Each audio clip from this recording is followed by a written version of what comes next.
Yeah, there you go. That's different. Thank you, Mike, for that. I am very thankful that I don't have to wear suits that often. Usually during PDR and CDR presentations, which I rarely do, and the occasional trip to the orchestra with my wife, which is actually kind of fun, but that's about it. I hate dressing up. So yes, I throw it down to the man. Next up, our last speaker for today, Mr. Jacques Leong, who will be doing speech number 1, Warm Up Your Audience, from the ACB Humorously. Yes, thank you. The speech will be within a time limit of 5 to 7 minutes. Jacques' evaluator, Mr. Davin Brannon. The speech objectives can be found in the Humorous Speech Advanced Manual. A little bit about our speaker today. Jacques is a fan of stand-up comedy. So am I.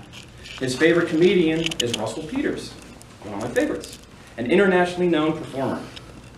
On his humorous speech debut, Jacques has chosen a subject related to the recent Father's Day. He hopes that you will enjoy the mix and humorous in his speech.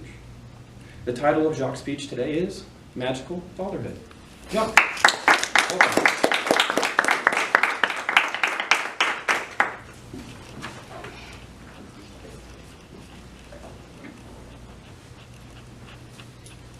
I hope that you folks have enjoyed a good Father's Day last month, either as a father or spending some time with your father. Do you know that according to The Guardian magazine, that the working father spent 7 times more with their children than they used to be in the 1970s? Now I see John here. John made a speech on his relationship with his 2 daughters and what a difficult decision he has to make because he's awfully on site and having to do long trips. So I'm very inspired by your speech and the decision you have to make relative to your 2 daughters.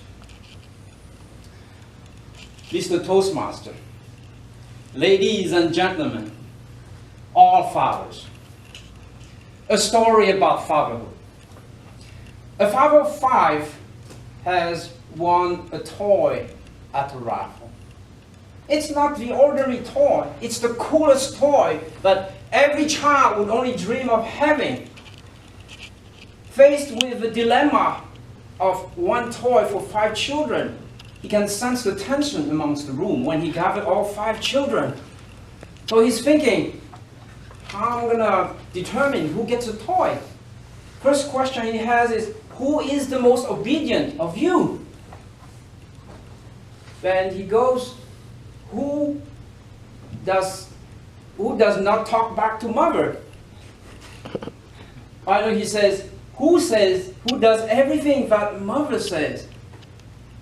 With hesitation, finally he hears 5 little voices saying, okay, Dad, you got the toy.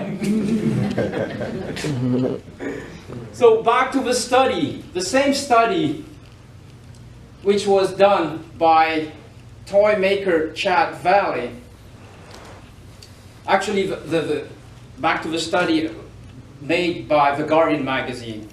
Actually, the time that the working dads spend with the children are now at 35 minutes. A lot more than what it used to be in 1974, which was 5 minutes. So we made a long way from that day. And as far as spending time with the children, a survey done by Chad Valley, a toy maker, places the siblings in order to determine who would rather spend time to play with, places the siblings at 21%, third at 21%, mom a second at 23%, and dad number 1 at 27%. So dad is the preferred playmate, definitely. How many people here have a cool dad? Quick raise of hand here. Yes, my dad is pretty mitigated in his approach. He does not get too high when things are going well, but at the same time he does not get depressed when things are going wrong. He tried to mitigate all these events and he be calm and collected. His temper is somehow opposite of what my mother is. My mother is more an extrovert person and more emotive and more emotional. So back to my father, he has taught me patience and the passion to acquire technical knowledge. And also his influence, he's been a true father figure to my siblings and I. And I can say that his influence has led me to become an engineer today, that I am. When he was younger, he was unfortunate to lose his mother when he was still a teenager. And he was part of a large family, so he had to sacrifice his schooling to supplement to the well-being of his family.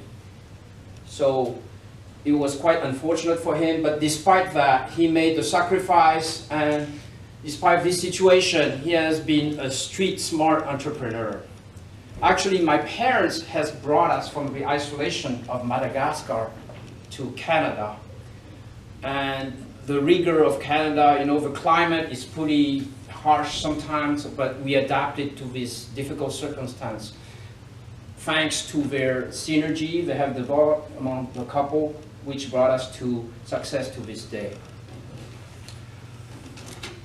As applicable, I hope that you have a healthy relationship with your dad, because fatherhood is a magical thing and it's very inspirational.